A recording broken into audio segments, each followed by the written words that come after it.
Welcome to football's 12th man. It actually should be called football's 12th woman, this particular show, but it's called Play to the Whistle. We're back for another edition and happy to have Ella, Lucy and MK back. How you doing, girls? All good. All good. How are you?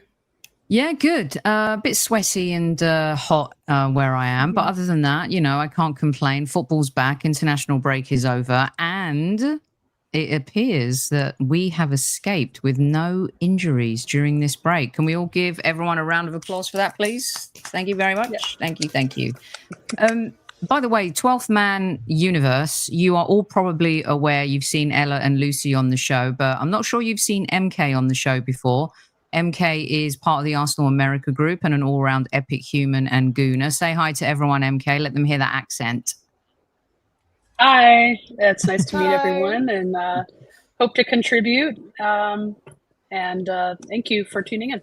And thank you for having me. And good evening. I have to salute everyone, whether it's on Highbury Squad or not. A few of the squaddies in the house as well. So let's talk football, shall we? Let's get stuck right in. It was a decent international break for a lot of our players. Madueke, I think, was one of the stars for England.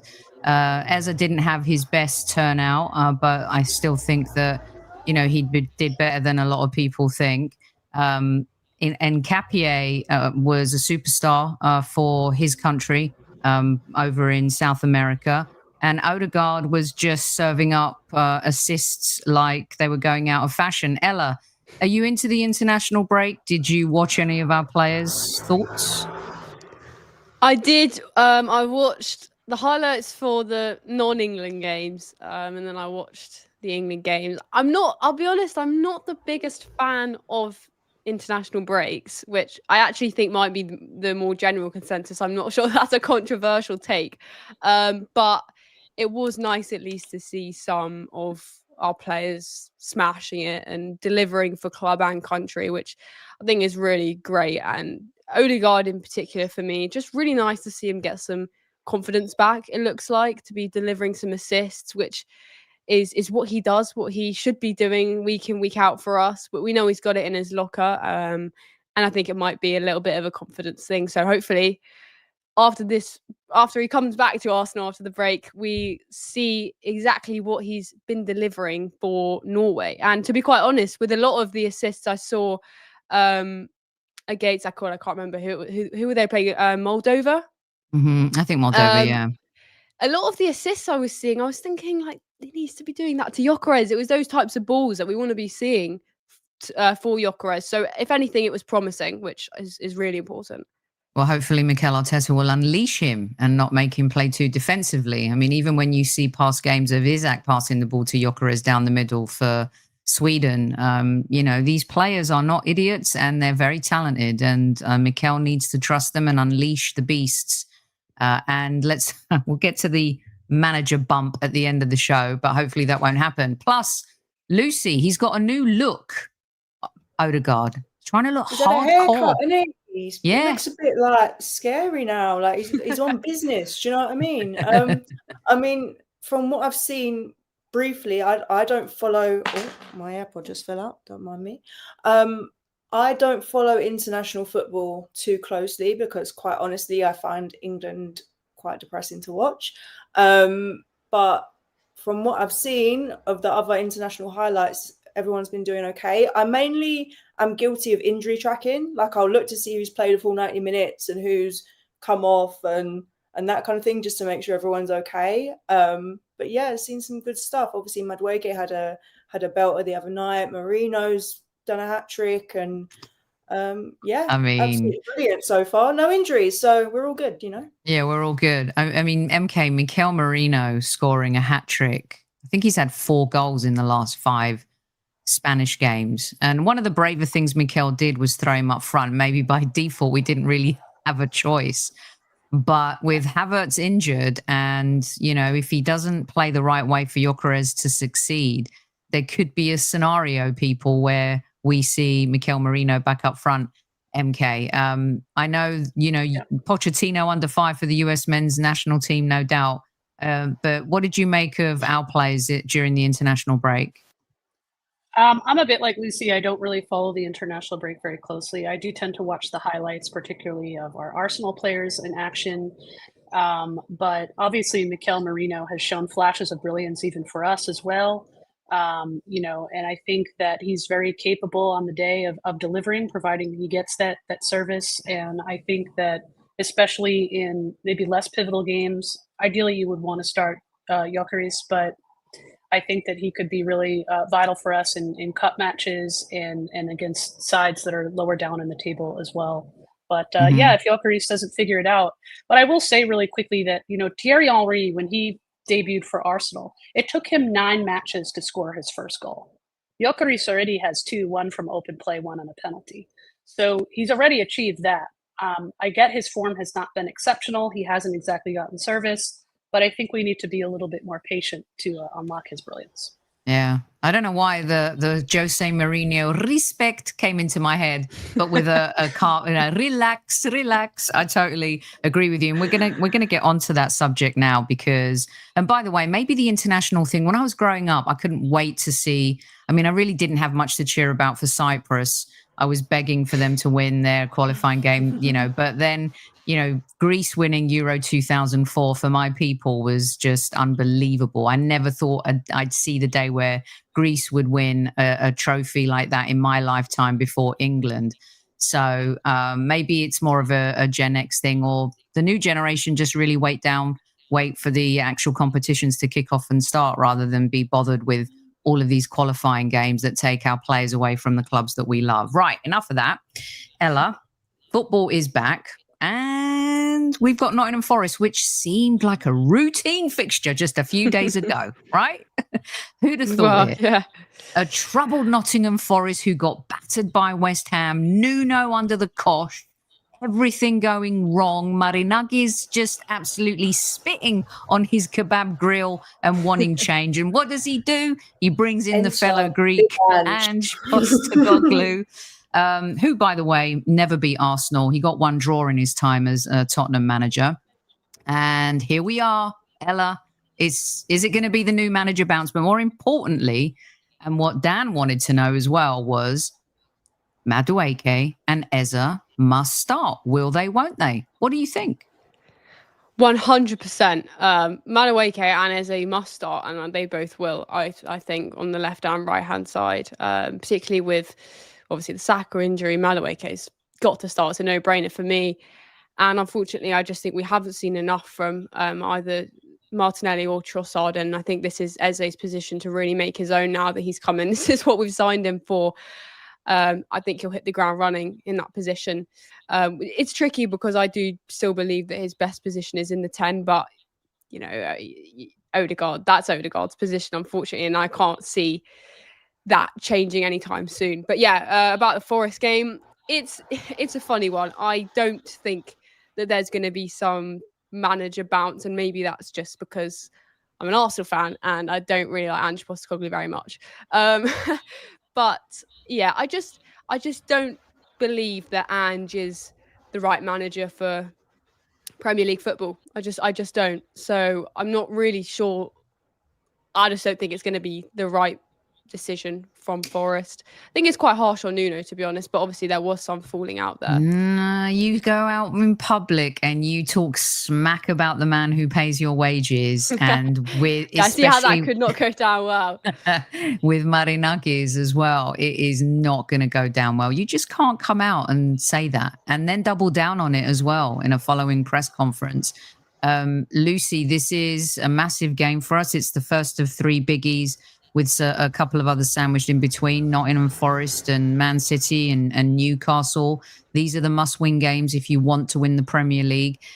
What is your take on, can you see, I would want Eza in the team. Does he start on the left? What do you think? I think 100%. I think there was a big fumble, especially with all the hype that was going on around Eze about, obviously, he's coming to the club. I think it was a fumble to not start him at Anfield. Because there was so much anticipation for his arrival. Like, I feel like it made sense, and we lacked so much creativity in that game, which is what we brought him in for essentially. So I think it will be good to see him start and get a full like stretch out of him, even if he doesn't play the full 90. Let's just see what he can do, like with the hype. Do you know what I mean? Because that's literally what we brought him in for. Like, I'm ready to see him in action, Sophie, to be honest. I mean, if Odegaard's fit, he's going to play the 10. He's the captain. With the issues that we have, MK, as well, on the left-hand side, the lack of cohesiveness, creativity. Calafiori has found some form. I would love to see what the crazy Italian and Eza could maybe potentially do together on that left side. Because we know and we've seen Martinelli and Trossard in these situations. What say you, MK? Yeah, I think, I was watching a highlight actually recently of Martinelli that Thierry Henry was breaking down. He says, I want you to look at this point as you're approaching the corner flag. He's going to run into that space. And when you're in that one-on-one situation, right, you're going in, you're committing. But what does Martinelli do? He conservatively passes back. And that just breaks down our entire attack. And you should never be doing that as a winger. And I don't know if that's coming from Arteta or if that's a confidence thing. But I'd like to see what Eze can do in that role, especially with Calafiori, who's been in excellent form for us. I think Nottingham Forest is going to play us very, very defensively. And so we're going to need a little bit more creativity from our players up front to break down that bus. So that's what I see. Yeah, I agree. And there's someone in chat talking about how forget Calafiori and Capier is going to be the guy. And he was sensational during this international break. But maybe, Ella, just maybe, the starting against Forest, if it was too soon for Eza to start at Liverpool, surely it's too soon for Capier to start against Nottingham Forest. But again, another weapon on the bench, something that we've lacked over the last 2 or 3 seasons. Calafiori seems to be in good form, miraculously comes back from international duty with no injuries. Do you see, Mikel's not a risk taker, is he, Ella, really? He's not going to do that in this game, is he, surely? No, let's be honest. Mikel is definitely not a risk taker. And I think, listen, Calafiori has kind of made that position his own, and then Timber on the right-hand side. And I just think, from what we saw against Liverpool, I think Mosquera really deserves to play in another game and keep his position while Saliba is out. I just really think I like what we saw from him. And to be quite honest, when I was watching that Liverpool game, I actually kind of forgot that Saliba wasn't on the pitch at one point, just because it seemed pretty controlled. I didn't really see any big errors unless my memory is failing me. But I just think it was a very, very good performance from Mosquera. I personally haven't really seen enough of Hincapié to really know what he's going to be like for us. But obviously, yeah, he kept a clean sheet. Was it yesterday? Was it the day before? I think it was yesterday.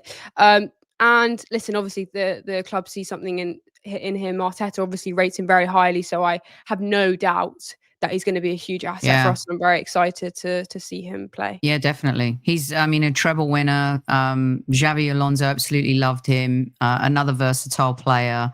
He's kind of elegant on the ball, very strong, in the air as well. I just wanted to put this comment up from David King. You really haven't watched much of Eze. He isn't a winger. He also comes in and out this season and games. Right, David, I want to address this real quick. When you played Chelsea, it felt like Eze was playing and swinging more to the left side. So maybe it's kind of like a hybrid strategy and situation. We on the hybrid squad, we had Rebecca Lowe, who's the host of NBC Premier League, on the show, and she's been a lifelong Palace fan, and she talked about his versatility, his movement. He may not play that traditional role, but he can swing and has played a lot off that left side. So I totally respect you as a Palace fan and hear what you're saying. From our perspective, we need someone on that left side to start creating some magic. And unfortunately, Trossard and Martinelli in particular, I think Trossard is more of a super sub. Martinelli hasn't been able to generate that and hasn't been able to do that. So I think when we're talking about Mikel maybe taking some risks, Eze's a footballer. To me, he feels like that type of footballer that can play in any position. There are few and far between when those players come along and that happens. But I believe that for the fact that we need to make that left side pop a little bit more, that he could be the option. Let me know what you think. Lucy, let's switch a little bit to the Gyökeres situation, because there has been so much talk about Gyökeres, you know. And I mean, Kai Havertz and the signing of Kai Havertz was very polarizing. A lot of people had to say a lot about Kai Havertz. I stand by the fact that I think he's one of the most misunderstood players in the Premier League. Everyone was expecting him to come in and be this prolific number 9. We never bought him as a number 9, you know, and what he does off the ball, the physicality, the shithousery, the dark arts that he's brought into the mix. I like Havertz and I think we miss Havertz, but he's not around right now. Gyökeres. How does Mikel unlock Gyökeres? Is he going to unlock Gyökeres? We've seen a conservative approach so far this season. And one thing in particular that I wanted to jump to, and the chat let us know what you think as well, is Paul Scholes' comments on the overlap, suggesting that Gyökeres plays like he's wearing jeans. Why isn't Sesko and why isn't Florian Wirtz getting the same amount of shit from the media and pundits as Gyökeres? Lucy. They don't play for Arsenal, do they? So of course. But the thing is with Gyökeres, you've got to remember, for any player coming into the Premier League, obviously it's adapting. And I think the centre forward position is one of the hardest positions because of the amount of pressure that you're put under in that position to score goals and to finish off goals. He didn't get a pre-season. So obviously now he's had the 3 games for us and the 2 international games. So for me, that's kind of like a little settling in period. So when he comes back, hopefully he will look a lot stronger. He'll look a lot more like mentally capable as well, because he's scoring goals. So, I mean, can we really complain too much? Obviously, what remains to be seen. I don't think we're not complaining, Luce. It's again, it's maybe quieting the chaos around us and not listening to what people say. But that's a harsh comment to make when your club has bought a more expensive player who took like the 11th penalty in a shootout against Grimsby Town. Go on, Luce.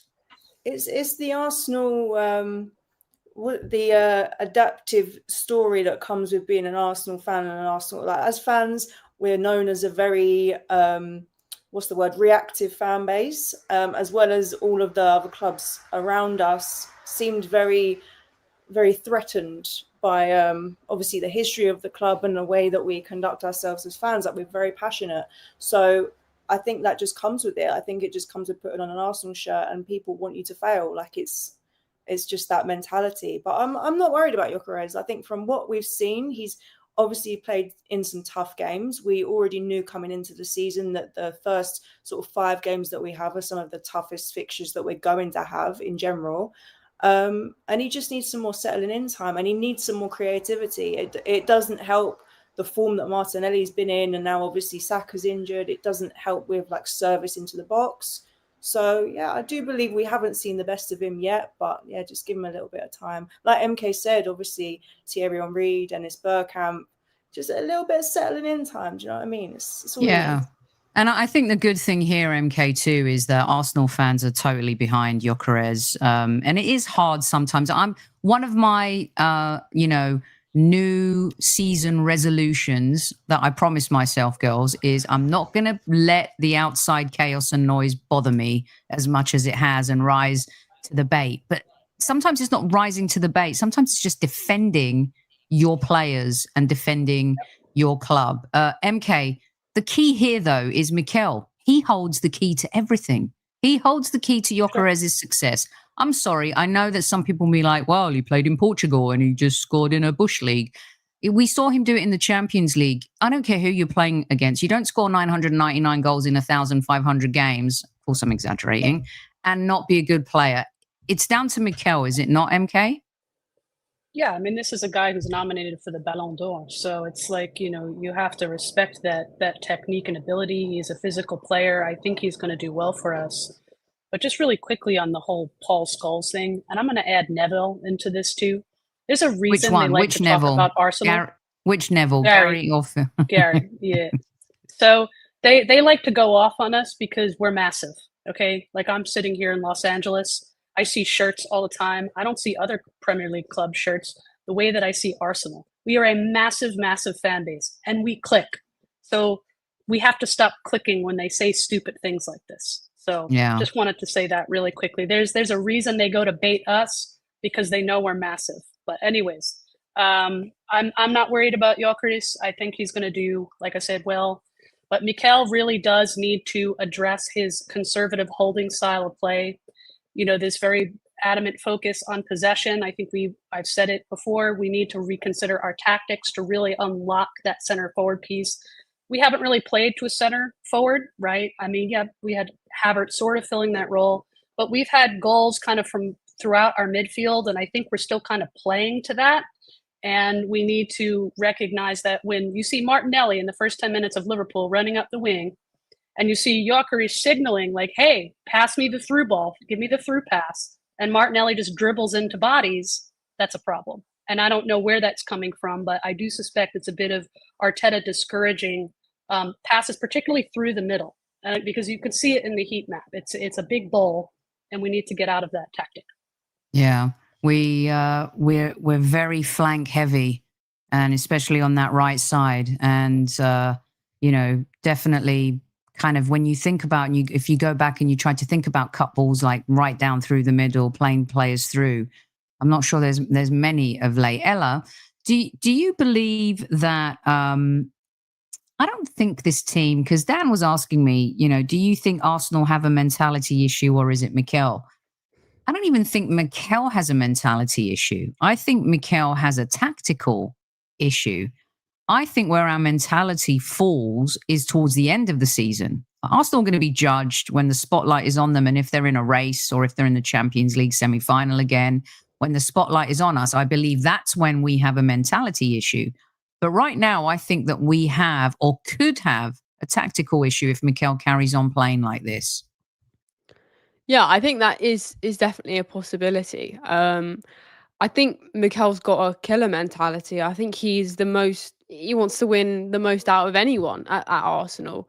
And I'm not going to sit here and make excuses, but I will bring up the fact that this is Mikel's first managerial job. So he is essentially kind of learning on the job, and that's really difficult. He's never done this before. He's never managed a Premier League club, let alone, trying to push for a Premier League trophy or a Champions League trophy. It's a big ask, and I do believe he can do it. And with the team we have now, and to be honest, it's not even just about Mikel. A lot of the players that we have in the team now have only been playing in the Champions League for 1 or 2 seasons, and we've got a lot of young players who are still relatively inexperienced, you could say. So obviously season on season we are able to gain more experience, and hopefully you think Arteta is learning every single season, but there definitely are tactical points where things have to change, and there is something towards the end of the season. I don't really know what it is, to be honest, but we can't get that quite over the line. I know that is sometimes partly to do with the squad, which we also have upgraded this summer.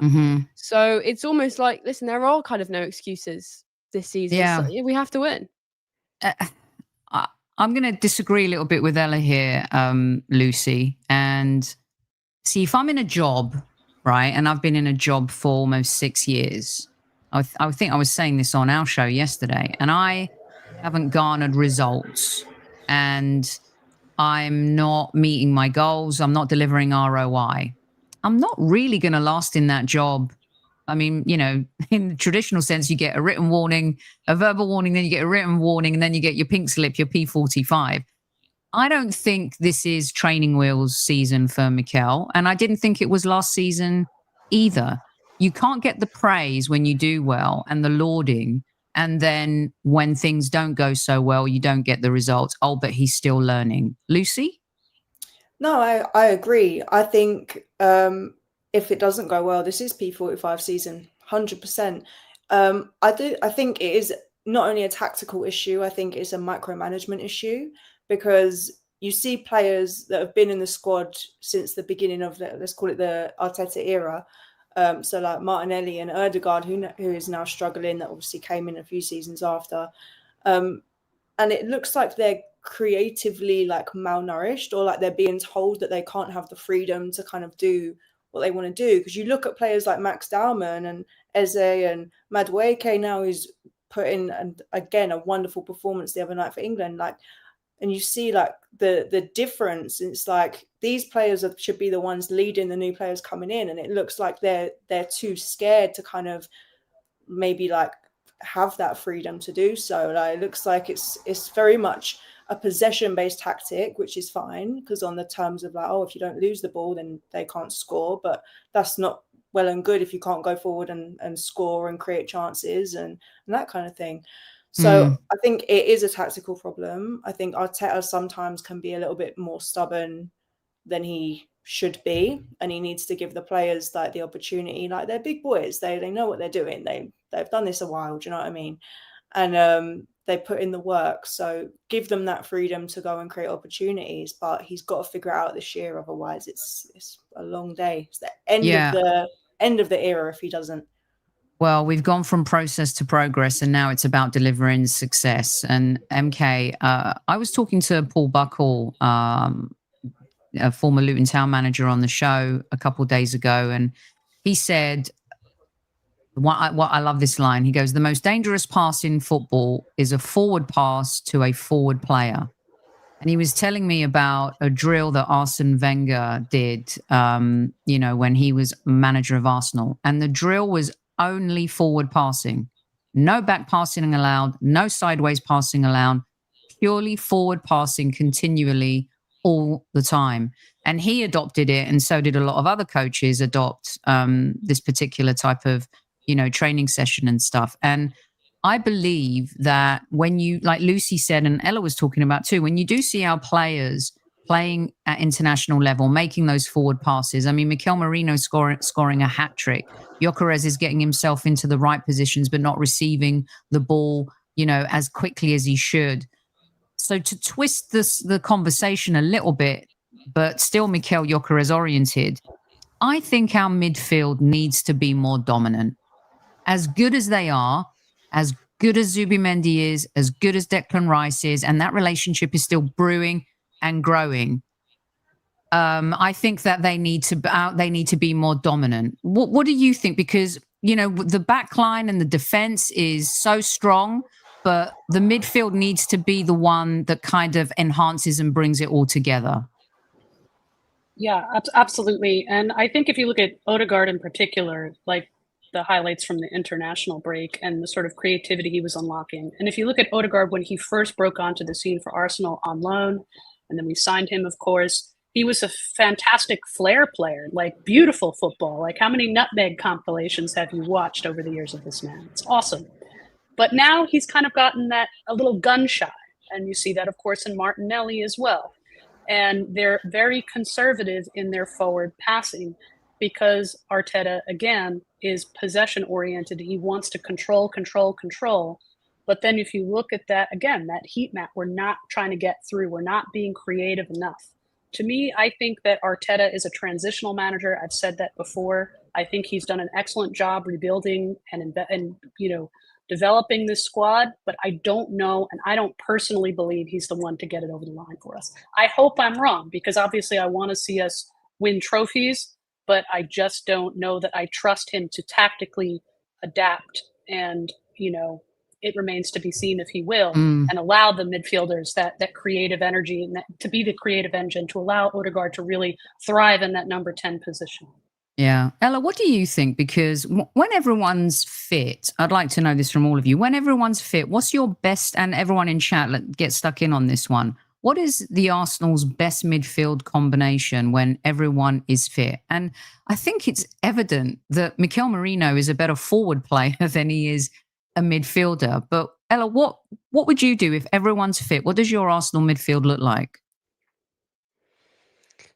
To be honest, I do think it is Rice, Zubimendi and Odegaard, but I do really like what I'm seeing from Merino, and I haven't seen that much of Zubimendi yet, but I do believe Zubimendi will be a top player for us. In saying that, like I said, I do think Eze's best position is in the number 10. I do think he's going to play on the left for us. I would love to see him get minutes in that position. And, if Odegaard is not having the best game, to change something up, put Trossard on the left and bring Eze back into the 10. But I do believe that the midfield three, the standard midfield three that we've got is our best.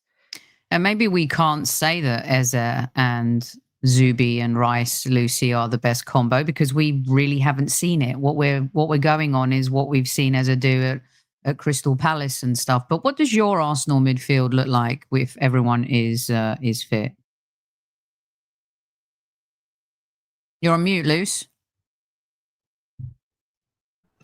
Better? Cool. Yeah. Yeah, I'd have to say the same personally, but that's only on the basis of we haven't, as you say, we haven't seen Eze like do his thing yet. So you can't really slot him in there or slot him out of there without like having that time to make the judgment. But I do agree we need to be stronger. Like you can see that it's very passive. It's very like backwards passing. It's negative football again, which is not what we want to go back to. And that 23-24 season, we looked so strong and we looked so dominant, and that's because we were attacking and we looked scary and people were scared to play us. It's fine playing possession football if you keep the ball and you actually make chances, but at the moment that's not what we're doing. We have no creativity, and I do think Arteta's like drilling that into the players because whatever he's telling them is not working. Yeah. You know, I want to see more, you watch other teams and you watch midfield take over a game, right? And you see someone like Declan Rice in that Real Madrid game. I want to see more of that. I want to see, Saka's taken over games. I think Odegaard did in the 22, 23, 24 the 22, 23, 23, 24 seasons. Don't tell me that Odegaard isn't a good player, because in those 2 seasons he was superb. So I do think there is some remnant of that injury fear in him. Like since he got injured, he's not as confident. So I do think that's something that needs to be addressed as well. I think he's obviously, you get an injury, you're out for a few months, you kind of come back a little bit nervous that it's going to happen again, maybe. So I do sometimes give him the benefit of the doubt with certain things, but it's more so recently his decision making has been really poor. So yeah, I don't know. I can't really back him on that one. I think it's a confidence issue too, MK, that, players go up and down in confidence and you come back from injury.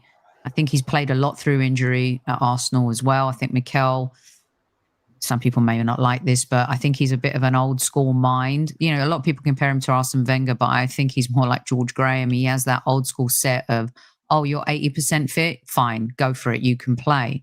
And, in a press conference, he did talk, I think it was after the Leeds game, that we need to be more cautious than we were last season with injuries and stuff like that. But it's time for the midfield to step up because the defense, MK, are unbelievable. And the defense just got stronger with Nketiah playing as well. And I wanted to put up this super chat from AMT to the panel. Arsene Wenger or his type of coaching, how would he do with this strong defense? Now, let me try and get this out a little bit. So one of the things Arsene did so brilliantly was find defensive players and play beautiful champagne-style football, but he never backed that up with a really good defense. After the 2006 era, it was, a bit of a shit show at the back, let's be honest. We talked a little bit about it yesterday as well. What Arne Slot has done, he's taken Jurgen Klopp's heavy metal football and he's tweaked it a little bit. So there's still kind of heavy metal, maybe not heavy metal, maybe they're classic rock going forward. And he's given them discipline at the back. He's made them more measured. He's made them tougher to break down. It was a chess match at Anfield, of defensive kind of strategic objectives. What's your answer to AMT here, seeing as we have the super chat on AW, his type of coaching? How would he do with this strong defense? And then we'll get stuck into a little bit of Mikel as well on this front. Well, I think that Arsene was very trusting in his midfield to be creative. I mean, you look at like a player like Santi Cazorla for sure, among others. He would always buy midfielders, right? That was always the big criticism, is that he was never buying defenders. But I think what this comes down to, right, is trusting in that defense, but also allowing your midfield to be that creative engine. And I think that was ultimately Arsene Wenger's vision, and trusting the defense, but ultimately building out from that midfield. I think that he would play a lot more attacking football than possession football, trusting that world-class defense at the back to hold things up. So that's how I think he would play. I mean, yeah, it's hard to say too, because he inherited the most unbelievable defense, in Premier League history. And I feel like now this defense, this set of players, I mean, I'm not, until they win big, of course. Sorry, what are these bugs crawling on my desk? Oh my God, I'm freaking out. I hate bugs. Oh dear. The gnats in LA have been out of control, just for the record, out of control. I'll survive, girls. Don't worry about me. I'll be fine. Ella, we heard Thomas Tuchel in the week before the Serbia game talk about how he's going to reintroduce long throws and corners. And isn't it funny, once again, Mikel Arteta kind of gets killed for some of these old school moves. And of course, we're set piece FC.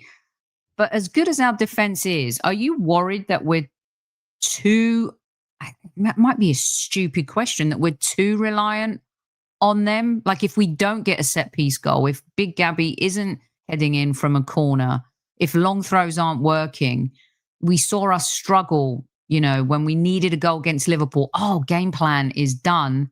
We need to come up with something else. Does that worry you at all? I mean, to be honest, slightly, because I think we have seen a slight lack of creativity, and I think that probably is to do with some of the players we've had up front, or our defense being easily the strongest area of our team and our attack be lacking a little bit in the last couple of seasons, I think. So yeah, I mean, it definitely is a little bit concerning, because yes, we know how good our defense is, and we are a team that is able to see out a game if that's what we need to do, but we can't rely on that every single time.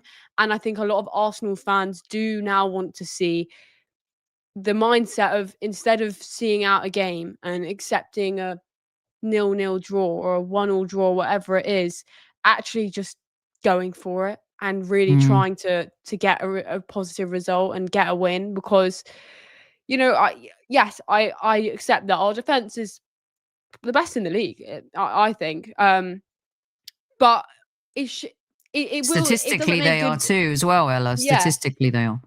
Yeah, they are. I believe they are, and the statistics prove that. But I do believe that the defensive mindset of Arteta sometimes does make for a slightly boring watch in recent times. And I think that is because he is just keen to try and get a result and not lose. The not losing mindset. Well, actually, sometimes you're better off losing, kind of, if it means you really go for it and you really try and win a game of football. Like, as fans, that's what I feel like we want to see now. We want to see the team going for it, going for games. Ella, you want to see a glorious loss, like old school Gladiator? If you're going to go down like, with fire. Is that what you're saying? I just think we're not seeing enough of it. And, yes, 0-0 is better than a 4-3 loss, let's be honest. But I do want to see a little bit more of the team really trying to go for it and not sitting back and holding off. Would you rather see us lose 4-3 or 1-0? Like, would you be bummed of conceding 4 goals, but you've seen an amazing game, or 1-0, like Liverpool at Anfield? I think the 1-0 is becoming incredibly frustrating. I feel like if we see the team really pushing for it and Liverpool get a last minute winner to win the game 4-3, so be it.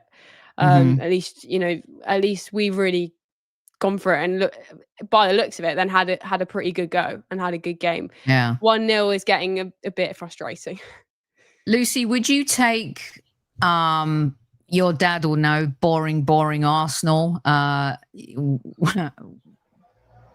Would you take like 1-0 to the Arsenal? But not for 38 games. Maybe if you get 20, let's say 25, 26, boring 1-0 wins, but it leads to the title. Do you care less? Do you care less if it was a boring Arsenal season and we won the Premier League?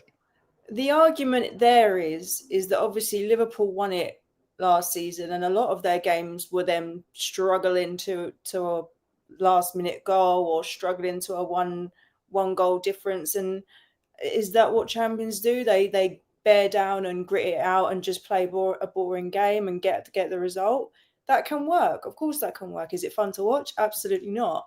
But the dramatic irony in that situation is they call us set piece FC, and we conceded the marginal goal was a magic set piece moment. So it's just football, isn't it? Like, at the end of the day, you want the result.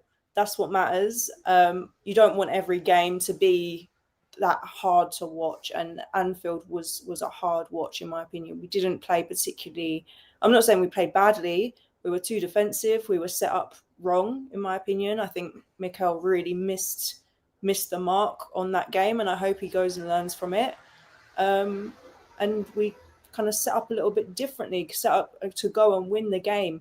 Like, fair enough if you want to go and win the game in the first half and then take off your striker and put on another defender in the second half. That's what we're used to seeing. So why not do that? Like, back in the day, that was always the move.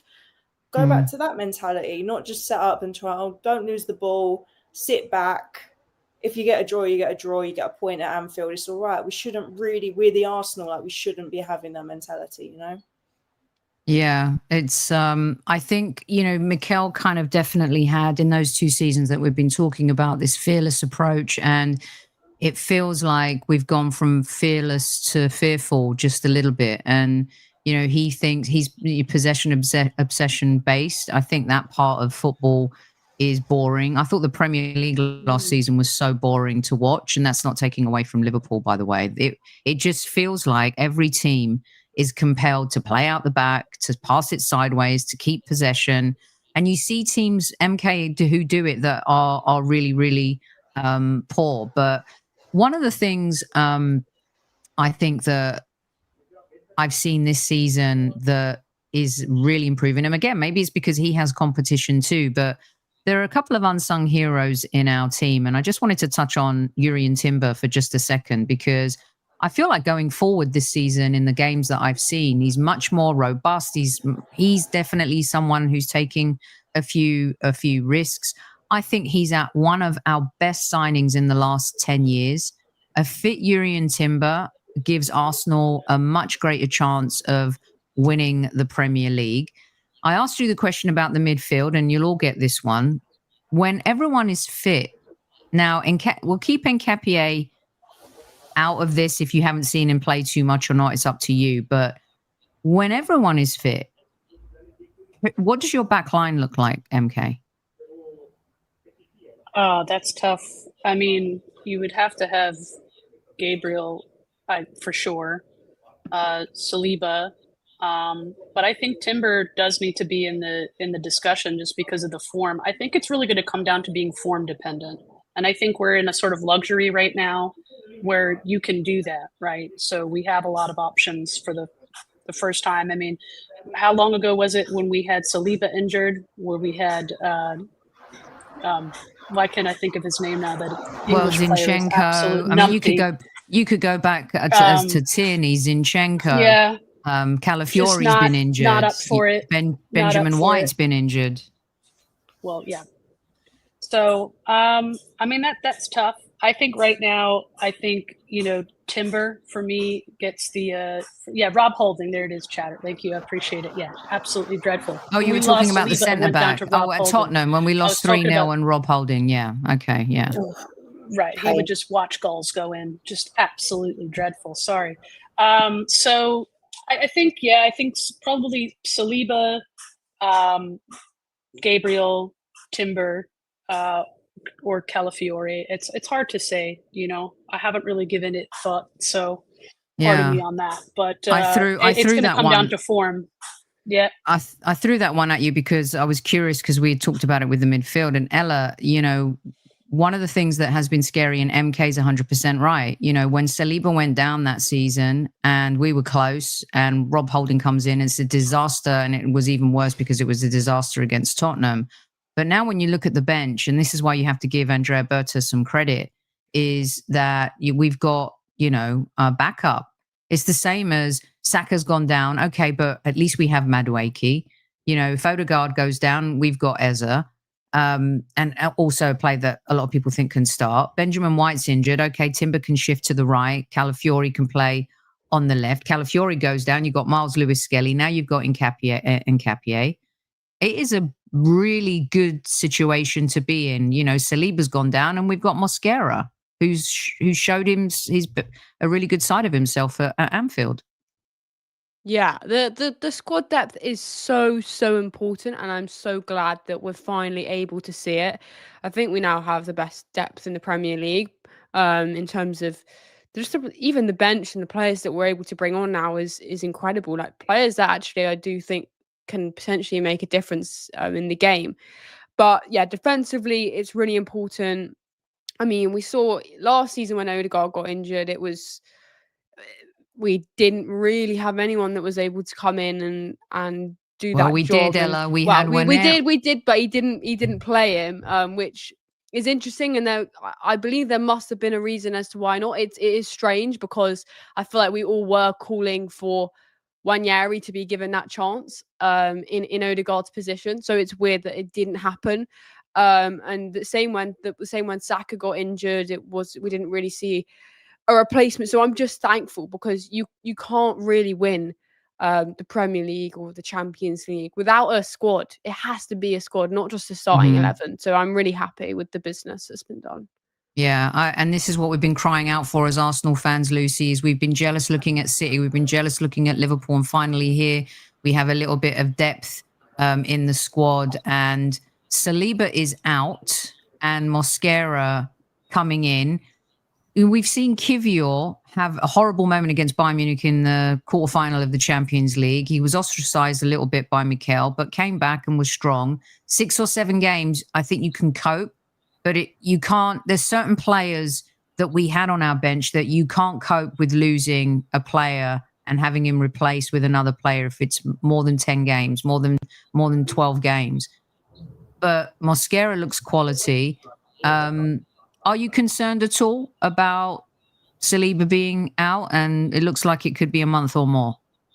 Always concerned. But it's an injury problem that's been ongoing as well. We've had hamstring after hamstring after hamstring problem, which needs to be addressed. But it's a lot to do with the fact that in the past few seasons, we haven't had that squad depth. So our players are getting burnt out. They're not getting rotated. They're playing like a crazy amount of minutes. Bless them. Like, I know it's their job and I know that you're an athlete, but at some point something's going to give. Like, look at Saka. We completely burnt him into the ground, and he's had one of the worst hamstring problems I've seen, like, probably in the last 10 years at Arsenal. So yeah, something's got to give. But coming on in that situation for Saliba, Mosquera really showed like his worth just in that moment, because that was a big, like, the first 5 minutes of the game, like, one of your best players is on the floor. Like, you've got to come on and prove yourself. Like, fair play to him. He done a really impressive job. He was, obviously, you don't often call out your defensive players as, like, you look at the goal scorers, which obviously there weren't any in that game. But the job of a centre back and a defensive player is to just make sure there's no mistakes, and he held that down to a T. So fair play to him. I actually think, MK, that Big Gabby has been the better defender over the last year than Saliba. I think what Saliba offers in forward passing and positionally when we get caught off the ball, he's very good at tracking back. Like, his pace is good. He makes very good, timely tackles. But since kind of like the Big Gabby, was it Big Gabby or Saliba who made the mistake at Fulham? We ended up winning that game 2-1. But he was a bit mistake prone. And to see him elevate the way he has, I actually think sometimes he doesn't get enough kudos for maybe over the last year being the better defender. And he and Mosquera complemented each other really, really well. What's your take? Yeah, I I agree. And I think that there's also a sizable portion of the chat that seems to agree too that Gabriel has been the better center back over the past year or so. It's precisely because Saliba is playing a bit of a different game, but he's been caught out, hasn't he? And I don't know if that's a fitness thing, a confidence thing. But yeah, Gabriel's been really strong. And I think that my favorite part about Gabriel is just the shit talking that he delivers to other players. Like, you need a good center back. Like, that's the role of a center back, really, right? Like, you look at all the center backs over the years, not just for Arsenal, but like, someone even like Roy Keane, someone like that at United, like, they get in your head. That is their job. They want to make you scared to be in their box. And I think Gabriel has that for sure. 100%. Yeah. And I mean, yeah, Roy Keane he dominated in the midfield for Manchester United, but the way he connected with his centre backs, I know what you're saying there, Vidic and Ferdinand. Yeah, I didn't mean to imply the position. Yeah. But I just want, what they're like in live chat. They'll be like, wow. So I just preempted that a little bit there. You know how it goes, guys. All right, let's do one quick one before we talk about Forest and our predictions. It's the $64 million question. I was asked this on Sky Sports as well. And I'm like, it's like trying to pick which one of your children do you love the most. I mean, can you really separate the two? And why can't I have the two and win the double? But you've got to be realistic. Ella, are we more set up to win the Champions League than the Premier League? Which one do you think we have more chance of winning? It is kind of crazy to say that we might have more of a chance of winning the Champions League, really, because that's not just the best of England, but the best of Europe. So it should seem like the less likely out of the two. But if I'm honest, and don't be honest. Maybe I'm just a bit pessimistic. Well, I don't think we'll win either, to be honest, this season. I just can't see us winning the Premier League. And I think, to be honest, I think the expectation for this year for the Champions League should to be the minimum. We should get to the semi-final like we did last season, and we have to see some form of progression. I do think we have to, but I do think potentially we are slightly more better set up to win the Champions League. But it seems like that shouldn't make sense because it is potentially the tougher of the two. Yeah, I don't know. I think because of certain teams that are in the Champions League now with the expansion and everything, I actually think it's harder to win the Premier League.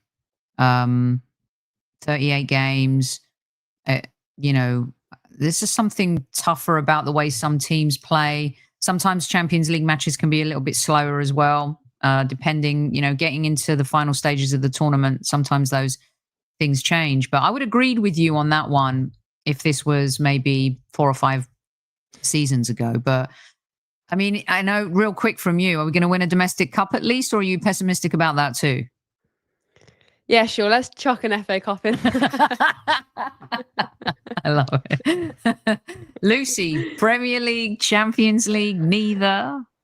It's mad, really, because in the past you would have said, oh, you're more likely to win the Premier League. But I think the level of consistency that you have to show now in the Premier League, and the way as well that the surrounding teams have now strengthened their squad, especially Liverpool, who are, again, favourites to win it, I think it's more likely that we could get the fixtures to win the Champions League, because realistically for competitions and tournaments like the Champions League, you need to be the better team on the day.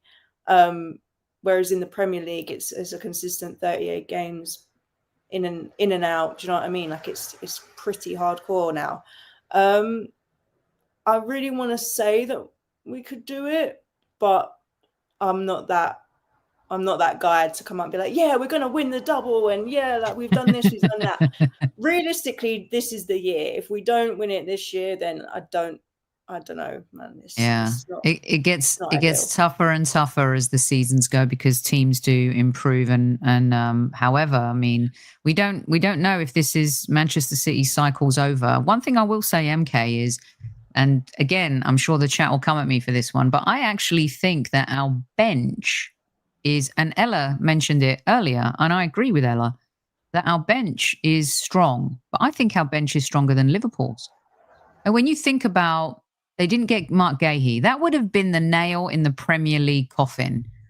You know, if Van Dijk goes down, Konate seemed to have found his perfect form against us. But if Van Dijk goes down, if Mo Salah goes down, Wirtz is still getting used to the league. I mean, Ekitike seems like he's been playing in the Premier League forever. They've lost 3, forward players. Their midfield is so strong. I mean, you could say that about every team, MK, that, they're an injury away from X, Y, or Z. But what do you think, Premier League or Champions League? Well, I think just from the depth, we have the depth to win a Premier League. I just don't think that we have the management and the tactics to necessarily have that consistency. Draws have been killing us for the past few seasons. You can make any excuse you want, but when it came time to seal the deal, we fell apart. And I'm tired of being called a bottle job by other fan bases. It's just embarrassing. And it comes down to managing the game. And you could point to any number of mistakes. Yes, the refereeing has been horrendous too. And I think that refereeing inconsistency also kind of lends me to say, I feel like we're always saying when we're watching Champions League matches, like, look at the quality of officiating and how quickly they review VAR versus like the Premier League. We're also a good cup team, and there's a much wider discrepancy, I think, of talent in teams, especially in the earlier stages of Champions League. So, I expect us to at least make a quarterfinal. But if I'm being honest, I don't expect either major trophy. I think if Mikel takes it seriously, we're much more likely to come away with a Carabao Cup or an FA Cup. So. Yeah. I mean, as a club, it's not our primary or secondary objective to win the League Cup or the FA Cup. The club wants the Premier League and the Champions League. I mean, sometimes some people might think, well, you're shooting for the stars before you land on the moon, or whichever one's furthest away. One thing I want to add to that too, that I've not seen a lot of people bring this up. Arsenal is about to undergo a massive, massive stadium renovation project, which means that's a huge capital intensive project. If we are not winning major trophies like that and adding to those revenue streams, we don't want to be in a position where we were in 2006, because there's going to be cost overruns. There's going to be a lot of complexity involved, especially given its location in North London, in that density. And so these are concerns now for the ownership, because they need the money. We need to win. And I think in that respect, Arteta's job is much more under threat. I think it might actually be the opposite, just purely because I think it's more of a tourist trap now. If they're aiming to just bring in tourists because they know the seats will sell and the shirts will sell, it's more of an excuse not to panic over not winning trophies, in my opinion, because people will always show up. This is the thing. We're a big club with a big history, so I think we shouldn't kind of focus on that and say, oh, well, they have to go and invest in the club but purely because of the renovation. I think we need to be doing that regardless. You know what I mean? I also think, right, and total respect for what you're saying, but I think sometimes, this tourist narrative, there are a lot of Arsenal fans around the world who love the club and want to come and see the club play. And I know that a lot of people think that that's contributed to the lack of atmosphere. The same tourist fans were coming in the 22-23 season, 23-24, and that place was hopping. Yeah. A very wise man once said to me, winning cures everything. And I think you know who that man was, Luce. And so I also believe that, because Arsenal want to be such a family-oriented club. And I don't, I'm not condoning bad behavior, but Ashburton Army did bring a vibe and a kind of intensity to the stadium and the atmosphere, and they helped rejuvenate the Emirates. And of course, if a couple of unsavory things happen, that's great. Don't take the tickets away of all of the Ashburton Army. So I feel like they were used to bring back a vibe at the Emirates. And when they were surplus to requirements, they were gone. But also at the same time, no one here is, endorsing any bad behavior as well. So it's a little bit of a mix of everything, isn't it? I mean, 100%. I think as well, because I love that people want to come and see the Arsenal play and they want to come and experience the club. And I think that's beautiful. If you're coming for the sole purpose, or even if you're on your holidays and you think, oh, I want to go watch the Arsenal, love that. But I think it has been used as a cop-out as well. Like you say, Sophie, it's like, oh, the atmosphere is not that great because we're full of tourists. Like, I think it gets used a lot as an excuse. And it's like, no, it's because the performances have been there. We can see what we can do and we're not doing it consistently, and we need to do it consistently to win big, right. and we're not doing that. So I don't like the cop-out of that. That was more what I was saying. Is I get that. Arsenal, I mean, man. Come and watch us.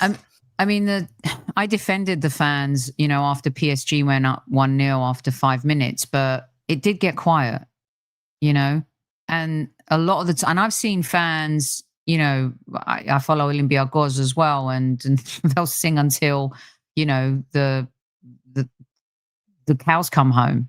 And sometimes it is our responsibility to, make sure that we're still engaged and involved. And what I don't like, Ella, as well is, and we're digressing a little bit here, but what I don't like is in the middle of a game where you see players do this and go like this. Focus on your game. Don't focus on being a cheerleader.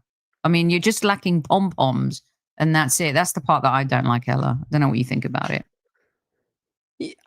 I mean, yeah, I don't, at certain points in the game, it could be appropriate, but it can't be every time the ball goes out for a throw-in. It can't be. Like if we're really, really pushing for a goal, and it's the 78th minute and we need to get a winner, and we get a corner, and then the arms, why not? But it can't just be every time the ball goes out and they want the atmosphere to be lifted. But maybe that says something about how the atmosphere hasn't been as good as a couple of seasons ago. Yeah. And again, it's about how we play, winning, but getting behind the team's important. Right. Let's get everyone out on this one. Over 330 of you in the live chat here. You have been exceptional this evening.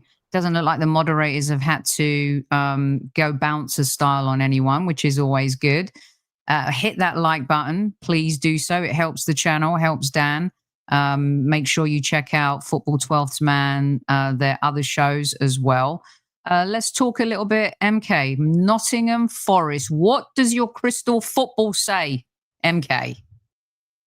Well, obviously a little bit has changed since I last made this prediction, but I went with, I think, 3-1 the other day. I'll go with I mean, I don't know that we'll do that necessarily, but like at least 2-0, 2-1. But I do think that we'll have more than one goal. I think that we'll be able to capitalize them. And I know the new manager bounce, but I think we'll be able to handle them well. I think it's going to take an adjustment period, and yeah. So is Gyökeres getting one of those goals? Is Gyökeres getting one of those goals for you, MK? I think he is. Yeah, especially if you start Eze and Madueke. I think that he might get the service he needs to net one of those goals. All right. Luce, we've got, by the way, the pod mother in the house. Good evening to you. Thanks for taking care of business in chat while we have a chat. 2-0. There's lots of 2-0s, 3-1s, Luce. There's a Forest winning 2-1 here. 1-1, 3-0, 4-0. I'll keep putting them up. Luce, what do you think? I want to say 2-1. But I think it's going to be a hard watch 2-1. I think it's going to be we're going to have to fight for it. And Big Ange bounce. Let's see what happens, man. If it wasn't for that, I'd be probably a bit more confident. But I think the new manager bounce is a big mentality shifter. So let's see. I think 2-1. Apparently, Ella, the Forest players aren't particularly happy that Nuno is gone. And of course, let's be honest, he did a great job at Forest, got them back into Europe. Missing out on Champions League, I think, was the beginning of the end for him, despite going public with comments. Do they get the new manager bounce? If it was Pochettino, who had a great record against Arsenal, I'd be like bricking it a little bit here. What about you, Ella? I don't see no new manager bounce. I just don't. like I said, I just don't think Ange is suited to Premier League, to the type of football that he wants to play. I genuinely don't think it works for any team in this league. He has a horrible record against Arteta, so hopefully we give him another loss on his record on Saturday. But yeah, I can't remember what I predicted previously, but I think 3-0 Arsenal. I hope it'll be pretty routine.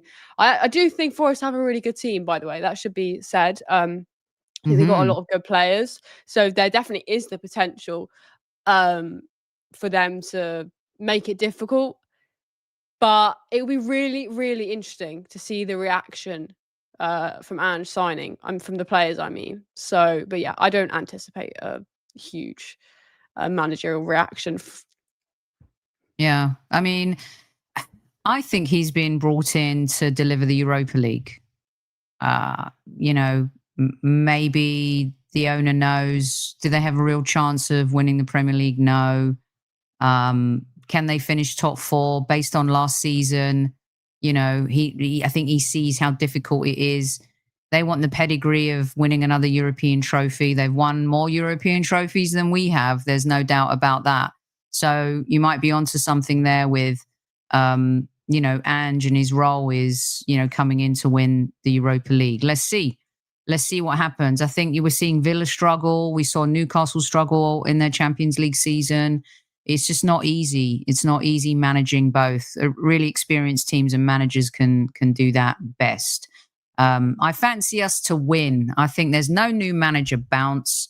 And, Marinakis and Ange Postecoglou drown their sorrows in some Greek retsina after the game. That's what I think. Right.